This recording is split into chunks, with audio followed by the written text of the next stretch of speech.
नमस्कार, बहुत स्वागत आपका। मैं हूं आपके साथ अनुराग सक्सेना। बात 8वें कमीशन की करते हैं।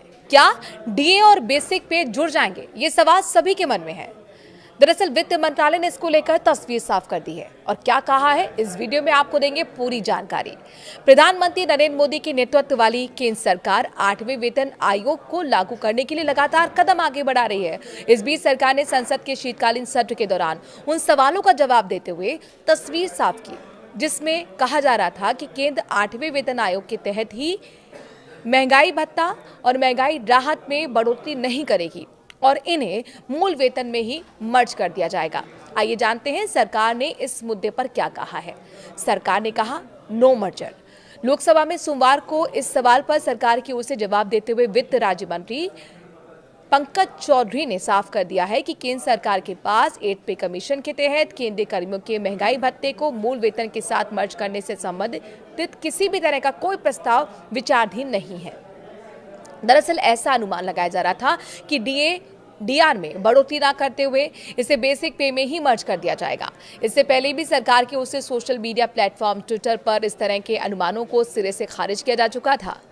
कब से लागू होगा 8वां वेतन आयोग?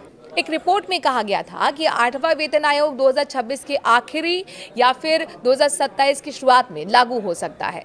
बीते अक्टूबर महीने में 8 पे कमीशन लागू करने के लिए सुप्रीम कोर्ट के पूर्व न्यायाधीश रंजना प्रकाश देसाई को अध्यक्ष बनाया गया था। केंद्रीय मंत्री अश्विनी वैष्णव ने भी कहा था कि इसकी सिफारिशें 1 जनवरी 2026 से लागू हो सकती हैं। 1 करोड़ से ज्यादा को फायदा होगा और कितनी बढ़ेगी सैलरी, चलिए बताते हैं। दरअसल 8 पे कमीशन लागू होने के बाद देश के करीब 50 लाख से ज्यादा केंद्रीय कर्मचारियों और 69 लाख पेंशनर्स को फायदा होगा। अगर सैलरी में अनुमानित बढ़ोतरी के बारे में रिपोर्ट्स आई, उनकी बात करें, उन पर नजर डालें तो कर्मचारियों की बेसिक सैलरी में 30% से ज्यादा की बढ़ोतरी हो सकती है। नए पे कमीशन के तहत न्यूनतम बेसिक वेतन 18,000 रुपए से बढ़कर लगभग 30,000 रुपए हो सकता है। और अपने दर्शकों को बता दें कि फिटमेंट फैक्टर करीब 1.8 रहने का अनुमान है, जिससे कर्मचारी को 13% का फायदा होगा।